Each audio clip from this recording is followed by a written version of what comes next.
Josh Swamidass. I am a professor at Washington University in St. Louis, a scientist and author of the Genealogical Adam and Eve. I'm here with Sean McDowell, who has become a good friend of mine over the years, and he was really kind, even though he doesn't affirm evolution, and he's a professor at a Christian institution that doesn't really like evolution. That's Biola University in Southern California. He actually endorsed my book. And I wanted to give him a chance to explain why. And there's a lot to talk about, both in terms of the book, but also how this relates to larger questions that are facing society, and also the intelligent design movement, where he's really connected to through Biola as well. So with that, Sean, do you want to say hi, read your endorsement, and tell us a little bit more about why you chose to write it? Sure, yeah. Thanks for having me on. This is a treat and honor. I've enjoyed our friendship over the past few years, and I appreciate you bringing me on. I'll read it. I've got your book right here. I wrote The Genealogical Adam is a meticulously researched, fascinating, and timely book. I'm personally grateful to Dr. Swamidass for his honest and thoughtful approach to the question of the historical Adam. Whether we agree or disagree with him on evolution or Adam and Eve, everyone can appreciate the spirit in which he writes this book. It's a model for how to approach hard questions at the intersection of science and faith. May this book get the wide readership it deserves. So that was my endorsement. Well, thank you. That's really it's really an honor to get that from you. You've written a lot of books, and as you know, there's a lot of books out there. To get such a strong endorsement from you is really, I'm thankful. You didn't do it just because you're my friend, right? No, I almost didn't do it because no, I'm just kidding. I'm playing with you. No, that helps when you know somebody and you trust somebody and you know their heart for the church, for society, for the scientific community. That plays a big difference. But if I didn't think it was a good book, I wouldn't have put my name on it. So did you get any flack for doing this endorsement, or any questions? And also, you did a really excellent. Well, you invited me to do an interview on your blog, which ended up being able to write some key things, and it was a really excellent blog. It came out a little bit before the book came out, and I heard you also had some interesting conversations at ETS, which is Evangelical Theological Society, this last fall. Yeah. We don't know when that will happen ever again. We'll see. But do you get any flack or questions about it? And I got a handful. I got a few emails from people. I got some personal comments on the blog, and I put it in different Facebook groups. Some people commented, and some people were not happy with it, which I understand. And my pushback, I said, look, he's asking some of the most important questions today. I believe he's committed to scripture, and he's committed to doing science as he sees it, not compromising either one, putting forward a model that you say in the book. You say, I'm not saying this is true, but I'm putting it out there for food for thought for people. I think open-minded, thoughtful Christians should read it and interact with it. That's it. I think some of the criticism is people said to me, they felt like I have a certain platform and I'm giving credence to a view that they think undermines certain historic doctrine. And I said, I understand where you're coming from. Read it first and let's talk about it. I think the jury is out, so to speak, on that question. You shouldn't begin with those assumptions. Let's read it. And I also like the spirit in which you brought it. So yeah, I got some criticism, but not a ton. There's a lot of people that know me, know my heart, know my work, know my dad's work. So it wasn't like my inbox was getting flooded with people criticizing me, but definitely enough to give me pause, I guess you could say. Yeah, well, I appreciate you taking that risk. I think that's one of the things that, honestly, I believe our society really needs right now. When I talk to young people, I think they often see a certain amount of, a lack of integrity and a lack of courage in leaders often. And that ends up creating a situation where it just continues the world as it is. But I think they want leaders that are going to help us find a better way, right? And I think a big part of that, I think that's kind of what some leaders have to do. And I think you have a lot to lose, but I think you found some things that are worth risking 4 times. And I appreciate you risking on me. Do you really feel like this book was worth those sorts of risks? I do, or I wouldn't have done it. I guess if I lost my job at Biola or something like that, maybe I would view it differently, but that's not going to happen. It's not that kind of book. And obviously seeing William and Craig and you guys partner together, seeing what you're doing with peaceful science. I've been on Biologos' side. I've worked with young earth creationists. What you and I have in common, even though we have some of our differences, is I think we try to find common ground across groups that we work with within the church, outside of the church, without compromising our core convictions, and trying to show that this is possible today, to learn from each other, to challenge each other graciously, make progress, build relationships. I think that's one of the things that endeared us together pretty quickly, and we have that in common. So if I can't take a risk for something like that, that's the kind of thing you should take a risk for. Yeah, well, like I said, I think that's something that I really think especially students really are appreciating. We're kind of nearing the end of the reign of the baby boomers. It's going to be our generation, Sean, and I just really hope that we're going to do better. Low bar, man. Sorry, boomers that are watching. There are many there are many boomers of integrity, but I think people, I hope, understand what we're talking about. And to be clear, maybe we'll be worse. I just hope that we do better. Now, it's worth also getting to some of the details here too. So, I'm a Christian who affirms evolution, but I'm not really an evolutionary creationist. And you were recently on a podcast where you made some comments. We were just talking about, even before we got started the live stream, you mentioned that one of the things that you've been really concerned about with evolutionary creationists is, and then I don't want to put words in your mouth, but it was approximately that, when there's a choice between, the concerns of scripture and theology and the concerns of science, that you felt that they too often just pick science. Can you explain a little bit more of that and explain what you mean? Yeah, I could point to some specific books and writers, and I won't. But in my research on this issue, there's a number of times where people have said things like, we know Darwinian evolution, whatever label you want to give it, is true. So things like the historical fall or the sinful nature of mankind or the existence of Adam and Eve, we need to take those theological truths and get them in line with, say, Darwinian evolution. And that's always made me uncomfortable. Number one, I wasn't convinced by all the science behind it necessarily. And number two, it kind of taught a model that said if there's tension between theology and science, theology always gives when it comes to science. And I think that's not only unwise, I think it's just not the way life works. I think there's sometimes both have bended and learned from each other in a kind of dialogue and have their own kind of authority, so to speak. So the other problem with that, even Augustine raised this, 5th century, was like, if you tie certain theological truths to the science of the day, and of course his understanding of science was very different pre-scientific revolution, but nevertheless, if you tie it to the science of the day and the science changes, you have done serious damage to theology. So even he saw that 1500 years ago, that there's a mistake to do that. So I have critiques of a number of different camps, but it tends to be in whatever title you want to use: theistic evolution, evolutionary creationists, and not all of them. But at times I see a pattern where they say, well, science has proven this beyond a shadow of a doubt. We know this as much as we know that the earth is not flat.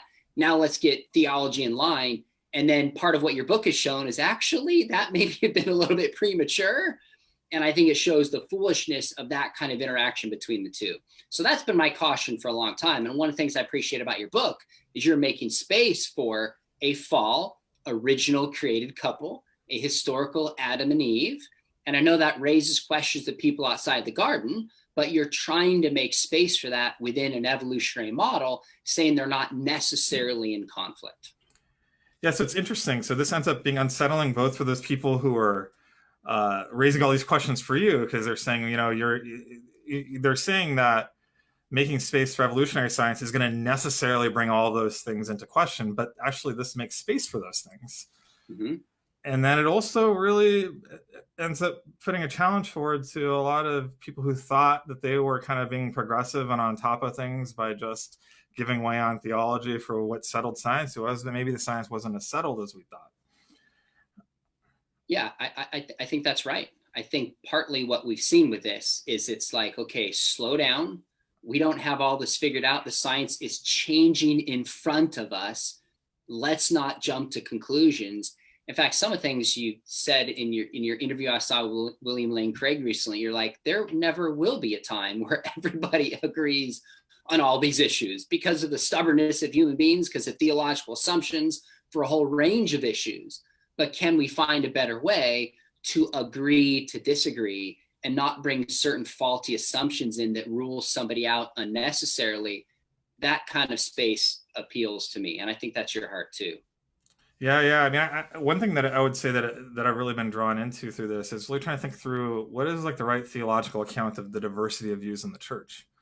Hmm. So not even what is the right theological account, but the fact of the matter is the church has always had diverse views. So why is it that God allows that, does that? What are we supposed to make of that?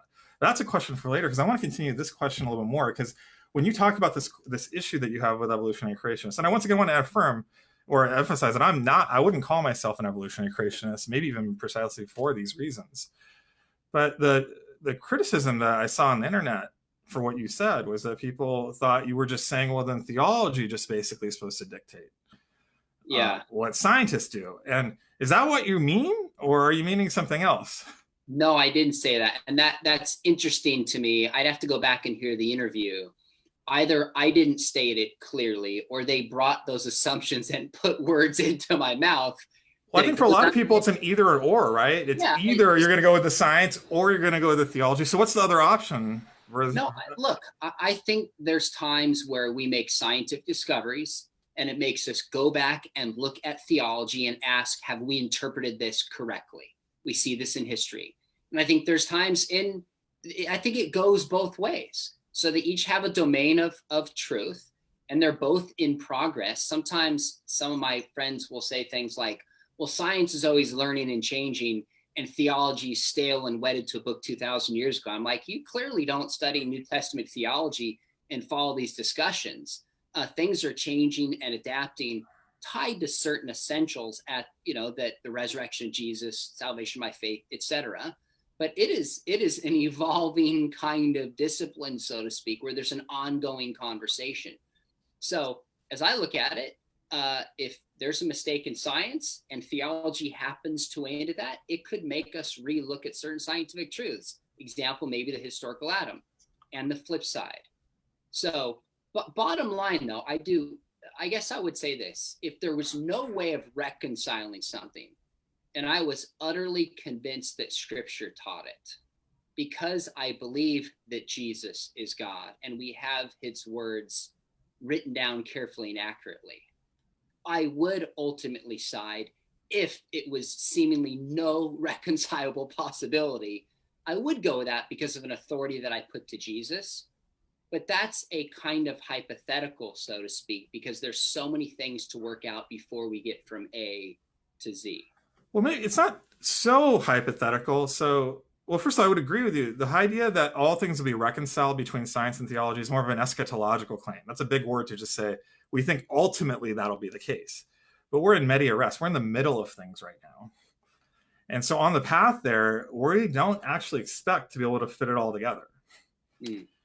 And so that means that, we'll find things. We expect to find things in theology and science that don't fit. And one of those things for a very long time was historical Adam and Eve. People were saying that you had to revise historical traditional doctrine if you're going to be taking seriously all this evidence. And many people did, or they abandoned it altogether, or they just retrenched on the theological side. And, I think thinking about it in terms of where your loyalty is has a very limited view of what's going on. I think the right response to that is supposed to be holding things in tension, recognizing legitimacy, having hope that eventually things will resolve, and really trying to understand and see if we can get to better understanding. And I think that's actually how the two can benefit each other, is in that disagreement, because it kind of presses you to really understand the science better, really understand Scripture, historical theology, philosophy, all of that stuff. It just presses you into it more because there's interesting things to figure out there to help figure out how to resolve that tension. And that's where the difficulty comes in, because we as human beings don't like to live in tension. We don't like to live in gray area. We don't know how to have the essentials we hold on to, but then have a lighter, firm grasp on things we don't know as clearly. That, I don't care if you're a scientist or a theologian, whatever your job is, that's difficult as a human being. I think it takes some confidence and maturity to get there. So yeah, I'm with you on that point. In terms of pragmatic steps, I think one of the things that I think was really lacking, and I think it even comes out in some of the critical reviews of my book too, about how it's a bit countercultural in a lot of ways, is that we don't really have a good model for how that dialogue between science and theology is supposed to be happening. But one thing where I think I can justify it both from scientific values, secular scientific values, and you have an atheist agree with me on it. And I think also you can even see it in, the Chicago statements on inerrancy and hermeneutics as like what the principles are for biblical interpretation and interaction with science, is that, theologians and exegetes and Christian scholars were supposed to take questions from science seriously. So, even if the question arises from what a scientist has seen out in nature that doesn't arise from scripture, we're allowed to come take that question back to scripture and say, does scripture allow for this? Does theology allow for this? And then going the other way, like one of the key emotions of science is just that awe and wonder and curiosity, right? And even if a question is motivated by scripture and it's motivated by religious concerns and you're not religious, we're supposed to take those questions seriously. That doesn't mean that just because a question comes, we're supposed to give a particular answer one way or the other.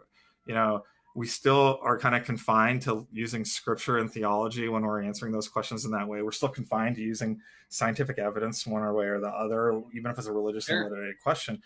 But just because it's motivated by people outside our community is not a reason to dismiss it. We have to take those questions seriously. Would that be a helpful way to approach this, or what do you think? I think that's a fair point, that we shouldn't dismiss any challenge because of where it comes from. That's a basic logical fallacy, regardless of the issue. So I think underneath that is all the stuff that we've talked about, the feeling that there's a hidden agenda into science or into theology. That goes both ways. And a concern of what this might mean for somebody's faith being true or false or having to change it. I think that underlies all of it and makes it harder for us to say, oh, sure, I'll entertain that question. I mean, even William Lane Craig, when he studied historical Adam, has kind of said, I want to study this, but I've kind of pushed it off a little bit. And there's been a little fear in his mind tackling these issues. When I heard him say that, I was like, wow, if Bill Craig, one of the boldest, smartest people I know, who's entering this question with, I think, clarity and honesty and truth, but a little bit of fear and trepidation, that's a model for me that says, okay, I got to be willing to do the same thing and follow truth wherever it leads. And that's made me ask those kinds of questions that are not easy to ask. And I think they take courage to do so. Yeah, I've really been impressed by him too. Honestly, I was, and this is before I found out I'd be writing the book with him. Just at how much he would be putting in public that was just unclear and unfinished for him, and he was figuring it out. Yeah. And then when he invited me to write the book with him, and this book with him, and I'm really privileged to be able to do it. And it's been fun engaging and finding out more and more how much he's been willing to put out publicly before it's settled. And just to kind of say, I don't know exactly where it's going to go here. I mean, I have a lot of respect for that. And it'll be interesting to see how that plays out. I'll tell you, like, my book hits on several sets of places people had the science wrong on Adam and Eve. I'm telling you, that's only the beginning. There's a whole bunch of other places people had the science wrong too that are going to be coming out in the second book. I'm looking forward to reading it. Here's the thing that's interesting, Josh, is you are primarily a professor, and this book and some of your speaking is venturing into a degree of popular apologetics. I'm a professor at Biola, but I spend half my time speaking to high school students, wear superhero shirts, Jordan shoes, and I still teach a high school class part-time. So Bill's willingness to come out and share these things from a scholarly perspective, I think is powerful, but lay people tend to interpret it oftentimes very differently. Now, whether that's good or bad. How do they interpret it? Well, I think, you know what, you and I look at this and we're like, he's being honest. He doesn't know. He's researching this. He's showing his integrity. And I think there's a lot of lay people that it unsettles them. And maybe they have a simplistic view of how scholarship is done, about what it means to have historical Adam, about the truth of evolution. And it always makes me wonder, I don't have a settled opinion on this, but it makes me wonder for the lay community, how we communicate and what we communicate, which is a huge amount of the public, is often different than scholarly circles. And yeah, but I would say that if you look, have you read The Scandal of the Evangelical Mind? I have. Yeah, so I think part of what's going on here is that there has been a real disconnect between Christian scholarship and the church. And so you're right, it is unsettling. But I think that's exactly the type of unsettling that it's part of our calling as Christian academics to be involved in not like a provocateur sort of way, but just as an authentic, just exposing the church to how Christian scholars are thinking about these things. And you're right, it is unsettling because we're used to, we're a church that's been captured by politics in a lot of ways, and like the soundbite and entertainment. And we've really lost our minds in a lot of ways. And so let me jump in and give you an example. There's another book that was written this past year called Myths and Mistakes in New Testament Textual Criticism, and it was by two critical New Testament scholars, textual scholars, who pushed back on a lot of popular apologetics and said, hey, this is off base. And what was helpful is they called out some ways apologists overstated their evidence and maybe couldn't back it up the way they thought they could, or made straw man. And these are Christian scholars really calling the church to task, so to speak, with charity, but mercilessly in terms of the truth. So for me, when I speak to public audiences, I think, okay, I've got to put the strongest argument forward for the New Testament to give people confidence. But I also have to fairly represent where the evidence actually points. I have to do both. So sometimes scholars say, I just got to put forward the truth of how I see it that's out there without trying to help people understand what follows from that truth. And sometimes popular apologists are just trying to make a case for something without tying it down to what is true. Yeah, we'll get to that in a second. It seems like you have a daughter who wants to say hi. I do. I need to ask you a question. I have to tell you. But we're live streaming now, so whatever question you have is going to be publicly broadcast everywhere. I have to tell you, I'm going to bike right now. Okay. And Mom has to make sure that I tell you. Thank you for telling me. Love you. That's working from home, man. That's the COVID crisis here. So I think this is actually getting to a really key point. And maybe in a bit more of an uncomfortable way, this has actually kind of been where, I mean, I'm a scientist, and where apologetics has really interacted with science has been the intelligent design movement, where you have a lot of friends. And sure. I mean, frankly, I have a lot of friends too, though I'm not an ID proponent. You've even written a book about ID too. And that's at times where I've kind of found my role, and is kind of pressing back on just making sure we have the science correct when we're talking about things. And I think this has been really confusing for people often. Because to frame what you're saying there and to kind of make the connection, and I want to hear what your response to this is, what you're saying is that we can actually have our conclusion right, but our reasons for it can be wrong and maybe not as rigorous or correct as we're saying they are. Yeah, I think that's right. And just because we have our conclusion right doesn't somehow absolve us from trying to get the facts straight, getting the details correct, and be able to have that as logical as possible and correct. We actually have to show our work. Mm-hmm. For it to be trustworthy. Well, I think that's right. And the difficulty is, this hit me about a decade ago, and I was speaking to an atheist group at Berkeley, and I sat there and they were Googling as I spoke everything I said and fact checking it. And it hit me. I was like, we are in a new day. If I miss on even a few facts, all or a lot of my authority goes out the window. That wasn't true before people had access to smartphones in their hands. People couldn't see the other side. So what's happening with people is, no matter what book they read of yours, they have equal access to the other side critiquing it. And a lot of lay people don't have the ability to nuance the science or the theology or the philosophy behind it. And it can get very confusing to people and difficult to work through this process. So I'm not saying Bill was wrong for doing that or not. I'm saying we have to think through the implications of how we give people confidence in science, confidence in theology that matches the evidence and is fair without overstating and understating it. That's easier said than done. I don't have the answer to that, but it's really the first time that we are working out these issues in history where lay people can listen into how the scholarly works, and it just unsettles them. We just need to be aware of that and be smart how we navigate those waters. That's all I'm saying. Oh, I agree with you. So it's been interesting. I mean, I've been talking to scientists about these exact issues, and also other scholars such as yourself. And Sean, one thing I actually really appreciate and respect about you is when you're sitting in your father's shadow, who's kind of very well known, but you've really done some real, authentic, genuine academic work of your own. You actually have a PhD, and I've actually really come to really rely on you on a lot of these details, and often will send you things to critique and help me on. I mean, you really thought about this stuff in a way that I appreciate. And one thing I think that's common among how scientists and even non-scientist scholars, how we approach these things, it's not just about having the right conclusion. It's also about how you got there. That's right. It's not just did you have the right answer, but did you show your work in a way that other scholars can do. And I think the reason why it's important is that if you really want people to be convinced that what you're saying is true, to show that you actually have an epistemological grounding, it's not enough to just virtue signal with the right conclusion or the right answer. You really have to be engaging in the questions in detail and really be able to explain in an understandable way how you got there.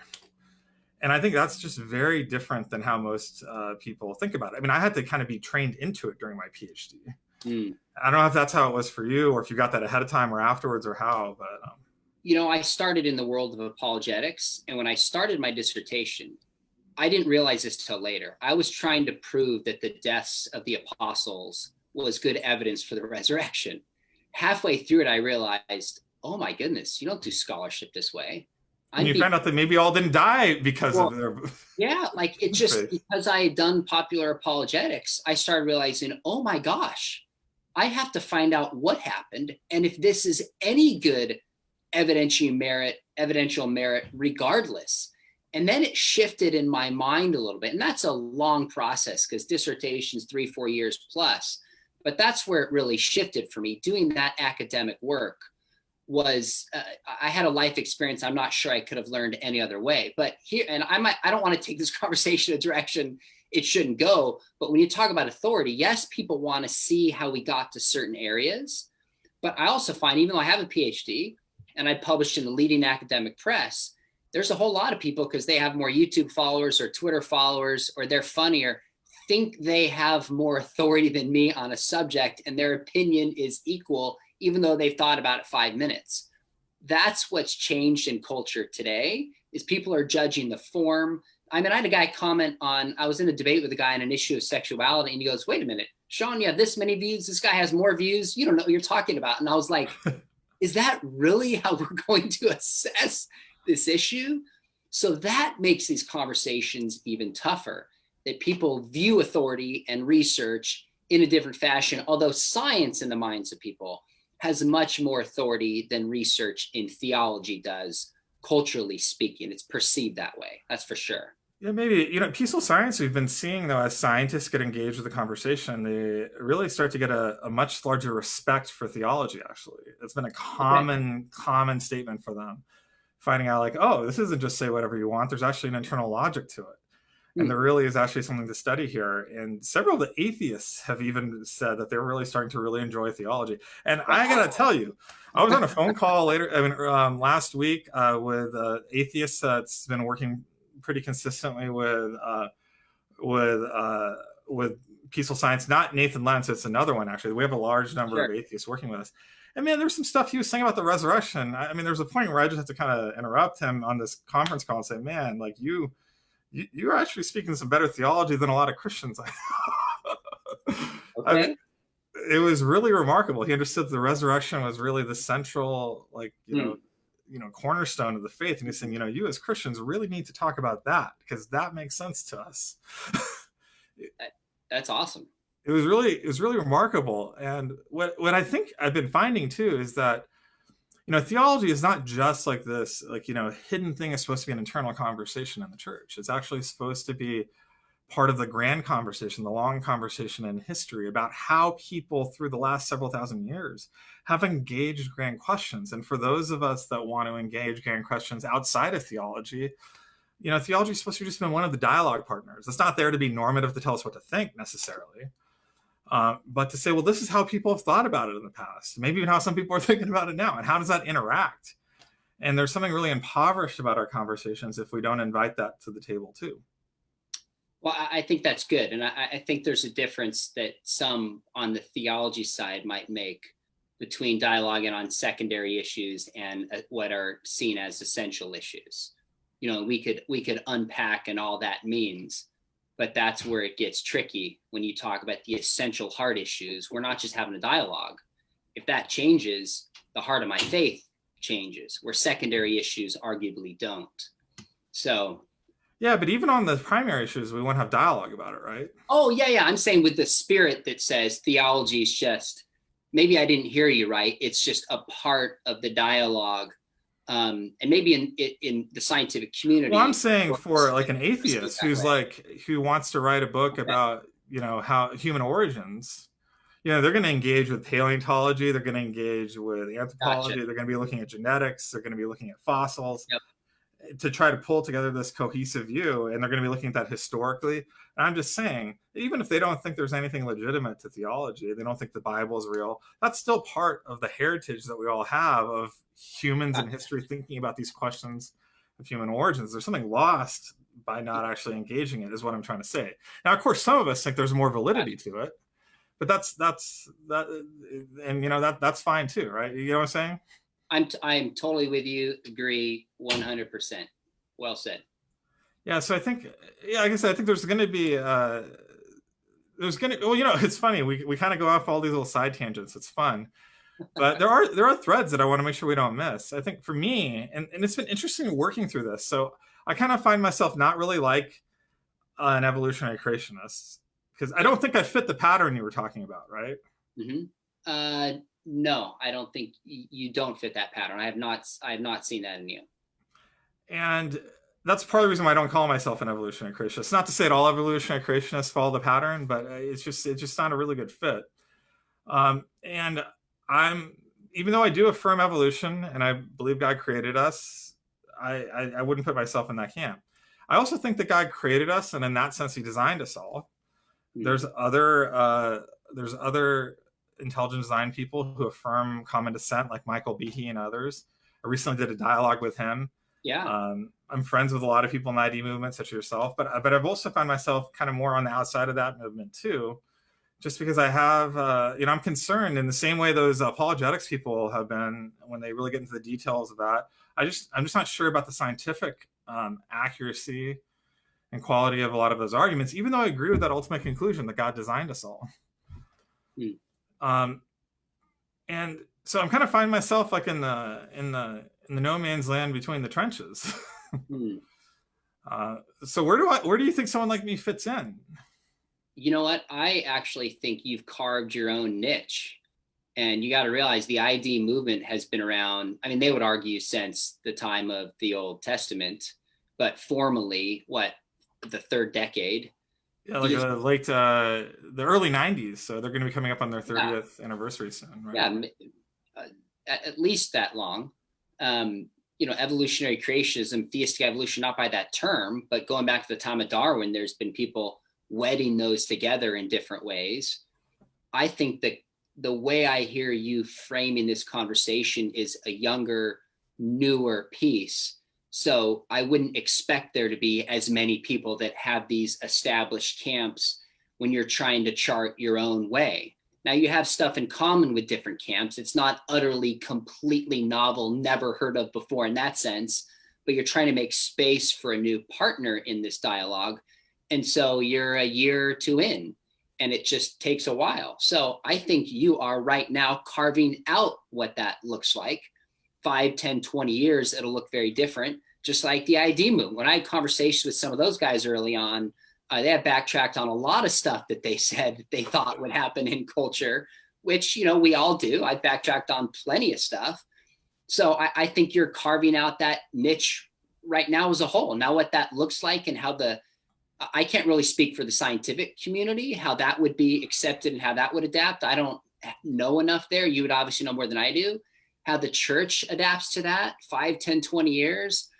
I don't know. There's a lot of entrenched voices not wanting space for some of the things that you're saying. But I also think it's a breath of fresh air for a lot of people willing to have these conversations. And rather than focusing on the people that won't change and listen, you just focus on those that do, because there's probably a lot of people that are hungry for the kind of voice and approach that you're bringing. And that's who you minister to. Yeah, so you're a bridge builder, so help me build a bridge here. So, I mean, I don't know if you know this, but I think I'm a bit of a confusing person for a lot of ID proponents, both leaders and rank and file, to figure out. And but that's also your world and a lot of your friends. How would you explain? And I'm also really curious to see how you do this, like in the language they'll understand. How would you explain what it is that voices in that camp that could happen that you're seeing here? That's one. And then two, like what would you help them? How would you explain what the relationship should be to ID? Like, how would you explain that in a way to help them have a better bridge between like where I'm sitting and where they're sitting? There's still some questions that I have that would go beyond this call, that I don't know exactly where you stand when you say evolution, exactly what that means. I know you don't mean this materialistic kind of evolution. And even just for sake of clarity, I don't fully know. And I've read some of your stuff outside of our conversations. I think that clarity might help. I saw a post you did on a Facebook group a while ago that you're having a debate with somebody about dysteleology and how bad design discounts that God is a creator, something like that. I'm sorry if I'm butchering it. Do you recall what I'm Oh yeah, I was arguing against the bad design argument. I was saying that's a pretty crummy argument. And then so my only point is, when I saw that, I'm thinking, okay, wait a minute. If he's pushing back on bad design, then is there positive design? What does it look like? How is it recognizable? And I'm not looking for those answers right now, but it's not exactly clear where that stands and where there's common ground. I think that would help. The other thing, if you want me to be honest, I think it's perceived by some people that, well, maybe you've come out with guns blazing against certain intelligent design arguments very quick and very soon in a way that's just not going to build bridges. And I know your heart in doing it, because I think you're trying to find common ground with the scientific community and find a third way. But I also see how that is perceived within the intelligent design community, that probably as a whole doesn't help build those bridges. That's just the way it's perceived, right or wrong. Yeah, it's interesting. I think there was a lot of controversy about the article I wrote about Darwin Duvall's Mike Behe's book, right? And it's interesting to say that I came out quickly, though. I mean, I would say that I think what's going on probably is that I've been quiet for a very long time. I mean, I had not said anything at all for a very long time. And recently, it's just what I've been saying, people care about a bit more than they have in the past. And I start to say things publicly. And so maybe that changed things. I haven't been shy about being clear where I just disagree scientifically with stuff in ID. And also, I haven't been shy about being honest where I agree with them too. And I have to say that's also created difficulty among scientists, that I've been open about where I've agreed with them. And I think they've actually had some legitimacy to their points. So I think that puts me in a strange spot where I don't know if they can know what to expect from me. That probably has a lot to do with it. In fact, that's one of the reasons why I wanted you and Doug Axe to come on, is I kind of want to figure some of this out for myself. Tell me what you mean by evolution. Can we agree on a term? Why do you believe it? Why do you not? Not debating, but more clarification. Okay, here's where we differ. Here's what we have in common. here, like some of that clarity for me. And I don't know how many people are tracking those nuances. I don't know. Probably most people don't have the time, and they'll be quick to judge and write off. That's just the way human beings are. But I would like to know some of those things. And I also think the relationship you've built, like with Reasons to Believe, over time that's a model between both Peaceful Science and Reasons to Believe. Hey, let's hash this out. Let's talk about agreement. Let's talk about disagreement. Yeah, and I got to tell you, like, we Reasons to Believe, and I've always had a great deal of respect for them. I've never been like a serious public critic of them. So in some senses, that has made it a little bit easier. But I got to tell you, we really come into a deep friendship and partnership too. I think that that a lot of the scientific statements made against their model have been really wildly overstated. And so I've been working a lot with both AJ and Fuzz, and I'm looking forward. Is it this coming Sunday that we're?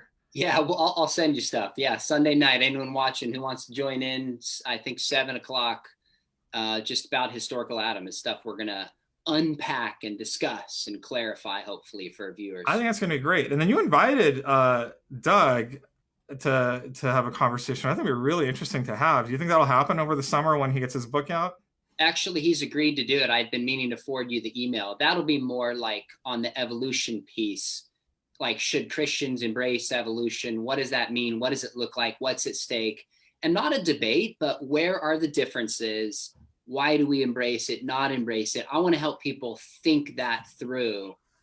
Well, honestly, if you could help us sort out some of these questions, I think that would actually be really valuable for, hey, that would be valuable for me to find some like common language to make sense of this. I think that's probably where there's been, I think that, I have serious disagreements with ID, but I don't think that these are the sorts of disagreements that should lead to distrust. I think these are the type of things that really should be unpacked. And, maybe I'm wrong and I'm okay with that. Or maybe I'm not. And, and that's okay too. I think there's going to be an opportunity for a better conversation if we can kind of figure out how to do some of that together. Well, I think the word trust is key, isn't it? Trust is I think part of it. But this is actually where the parts where I'm kind of wondering what your thoughts are on this too, because I think, I think I've been hard for evolutionary creationists in a very similar way, where I've been willing to publicly criticize them when I think they had the science wrong. Okay. And I don't think that was something that they were prepared for or were okay with. Okay. And I think, ultimately, I think that's what made things difficult, because, it was structured in a way that if you agree with our conclusions, we don't criticize each other. So you see that among young Earth creationists. Young Earth creationists rarely criticize each other publicly. It does happen. Sure. You agree with their conclusions, you're in our camp, even if you disagree with their arguments for it. That's generally how ID has worked. That's how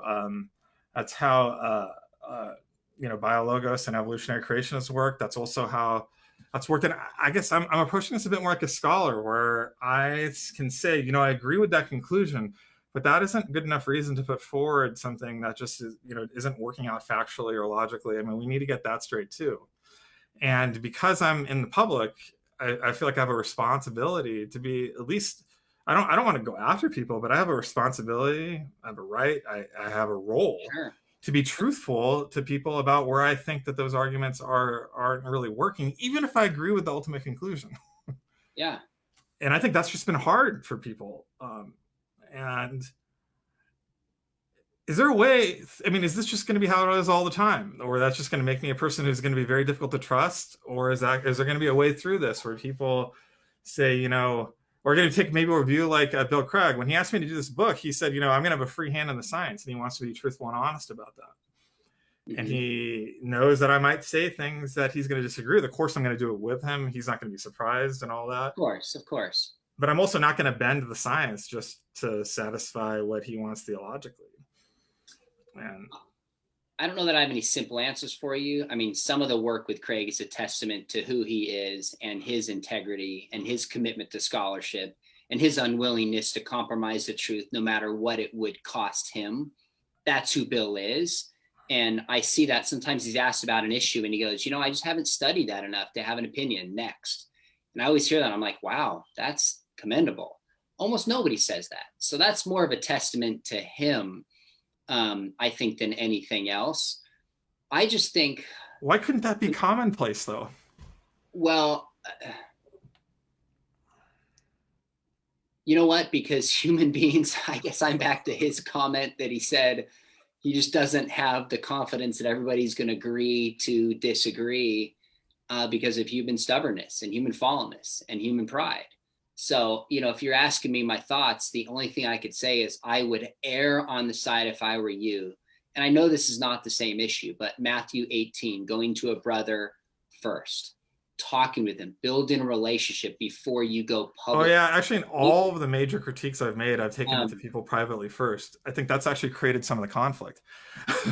Really? Okay. Yeah, I think yeah, I mean I won't get into details about who or what, but both Yeah. in on the ID camp and in other camps too. Like I've told people privately first, and I think that's actually led to increased conflict. It's interesting because I think and not all the time. For example, a lot of times people have perceived Bill Craig to be part of the ID camp too. Sure. I think people perceive you to be part of the ID camp are, but when I've taken things to you privately, we've never had issues. I think that there's been something else that's happened there.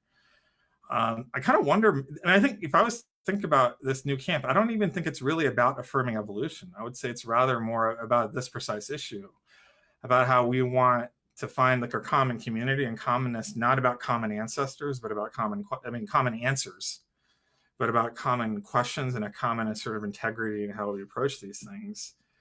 Where I, we're if you ask me, from where I'm standing, here's a couple things that stand out to me. Number one, even during Easter, you had this forum on confessing the resurrection. You're not shy of what you believe. I think you have an evangelistic heart. or missional, I would say. Yeah, a missional heart. And it's not like you're trying to sneak over on your colleagues. That's who you are, and that's your life. And there's an authenticity that is there. That draws me to it. And second, I hear you saying over and over again, what can we make space for? Different views. How much can we have space for things? And I would word it a little bit differently. To me, I always say, what is it really worth dying for on the flip side? Like what are the essentials? Because I tend to write on those issues and care about those. I don't like getting hung up on secondary issues. I just don't have the time for it for a range of different reasons.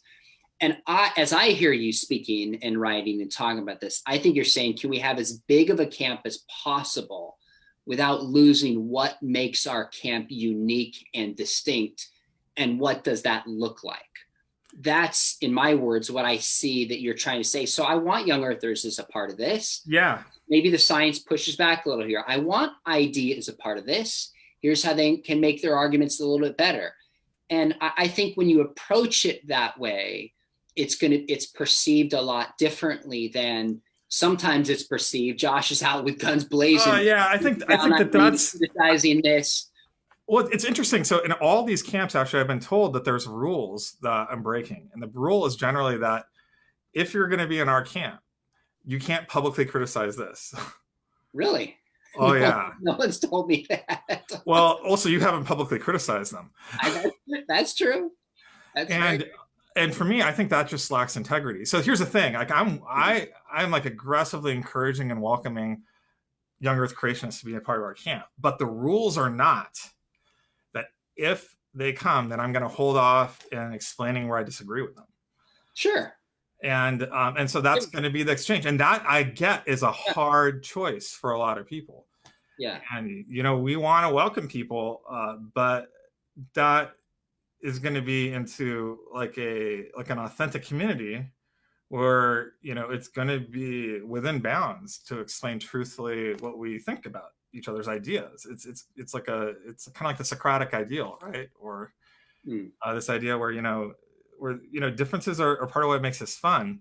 But I'll tell you, the interesting part about it is the type of resistance I get to this from many points of view. But for a moment, we can talk about the reasons why people object to that from a scientific side, and I take heat about that. Like, people are concerned about giving too much legitimacy to young Earth creationists and too much legitimacy to ID people, which are widely perceived as pseudoscience. And we can debate if that's true. And to be clear, I have a lot of problems with young Earth creationist science Sure. And otherwise. But I'll tell you what's gone with aside. We'll talk about it on Sunday. But old Earth creation, I think there are ways to. Well, that's another story. I think the question though that arises is like, isn't there something that's actually true? And aren't you supposed to be advocating for what's true? And I think that's where I think the question of like, how do we give a good theological account of diversity becomes important. And why is it that there's so much disagreement in the church among well-meaning people? And you could say it's just all the sinfulness of our nature. To be clear, we have very sinful natures. I do too. And so certainly some of these critiques probably have validity. I probably have been too rough at times with ID and all of that sort of stuff. And I'm not wanting to detract from that. But that's not the totality of it. I think that we see throughout the church's history, there's been large disagreements about significant issues, including things like the Trinity, things like, even within like the bounds. I mean, there's so many denominations in the church. This is like a really common critique of Christianity by atheists. So I like how the Lausanne Covenant puts it.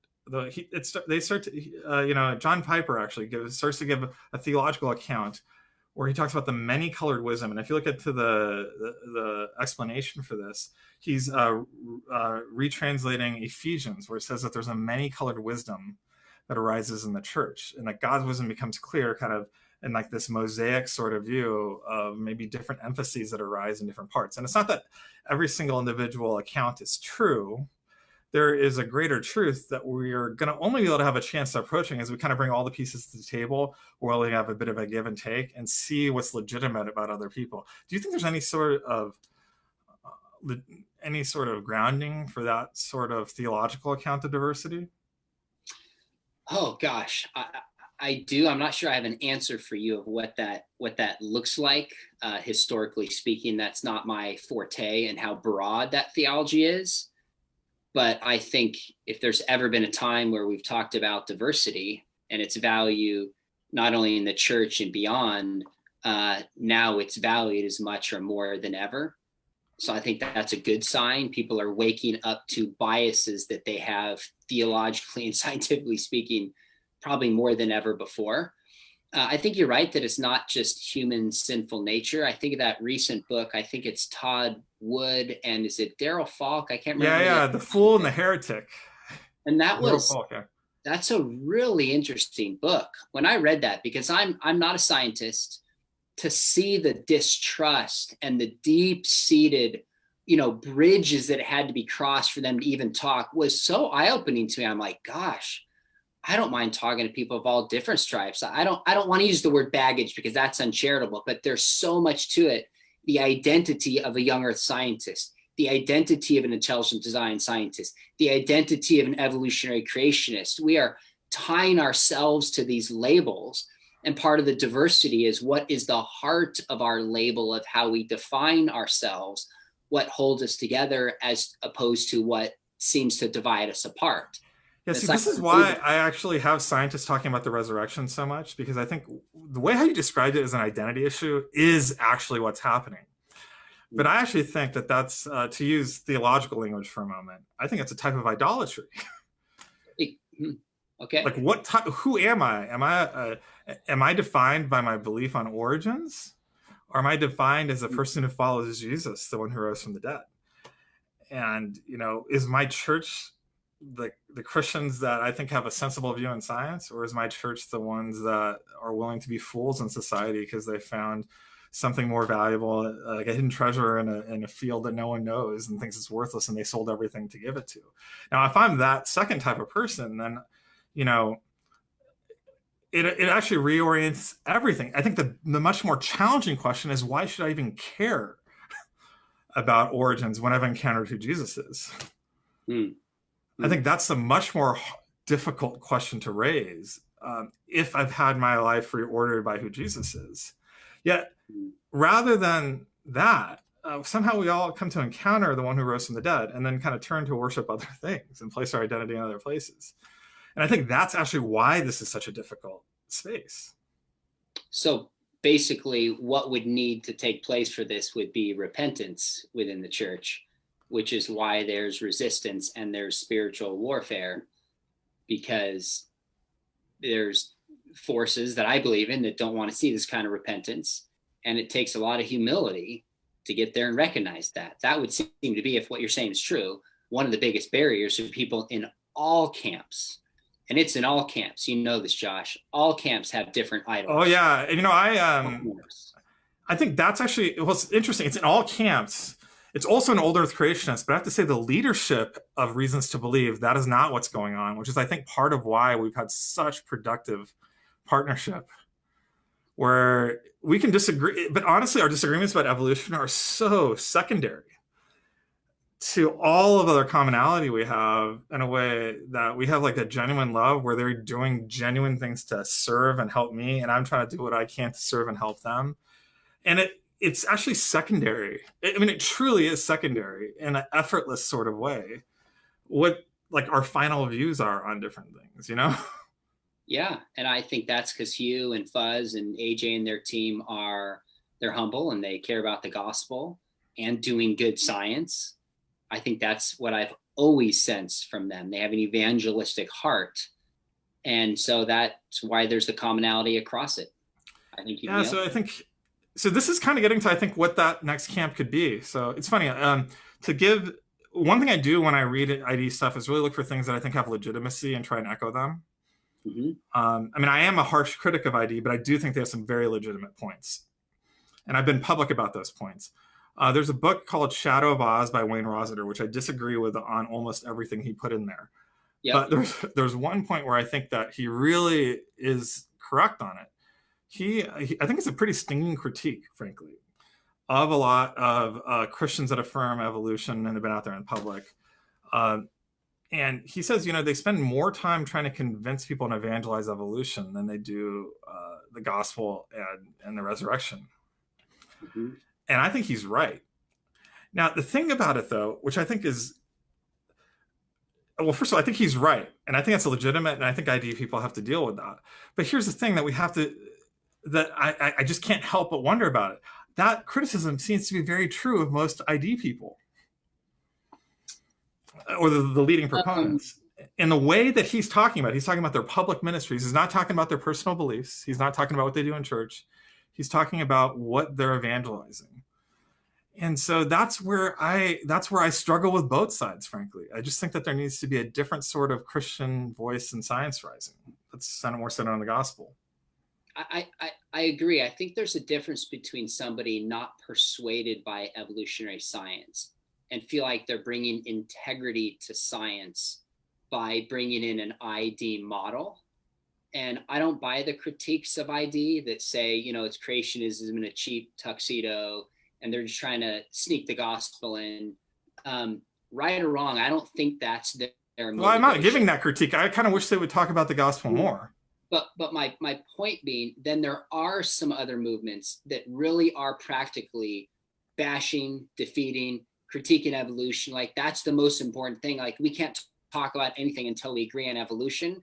I think that's a different spirit and approach and goal than some of the leading ID proponents that I know in their critique of evolution. That's my experience of it. We get out, but. Well, here's this. You can punt on this question, but I do think, and we got to get going soon too. It's been fun talking. We're going to meet your kids for the first time too. What? Go ahead, last one. Give me the tough one. We'll end on this one. Well, you're a friend of ID. I mean, maybe you even consider yourself part of the ID movement. Like I said, you've written an ID book. I wanted to hear how I can do better. Like, how do you think that they can do better in a way that we can really start to bridge this gap to really, even though we're probably going to still be in different camps at the end of the day, we could actually find a way to understand each other, and how ID could even be a better version of ID than you see. That is a huge question. I think I'm gonna give a broad answer, because I think there's a lot involved in ID that if I say one thing, it's going to so easily be misunderstood. I think all sides can do a much better job listening very carefully to their critics and not setting up straw men. And I see this on all sides of the debate. I look back and I've done this myself in things that I've written that I've had to go back and correct. So one helpful step, not just for ID, but young earth creationists, for evolutionary creationists, is not intentionally misrepresenting another position's view to make it easier to knock down.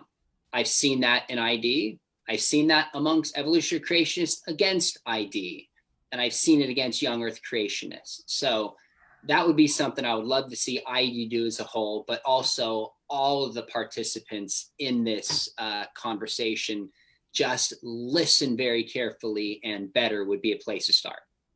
I think that's a great piece of advice. So thanks a lot for joining us. I really hope we can have Sean back sometime to talk. It's been fun talking to you. Think we can do that sometime? We'll do it. I enjoyed it as well. Thanks for having me on, Josh. All right. Talk to you guys later.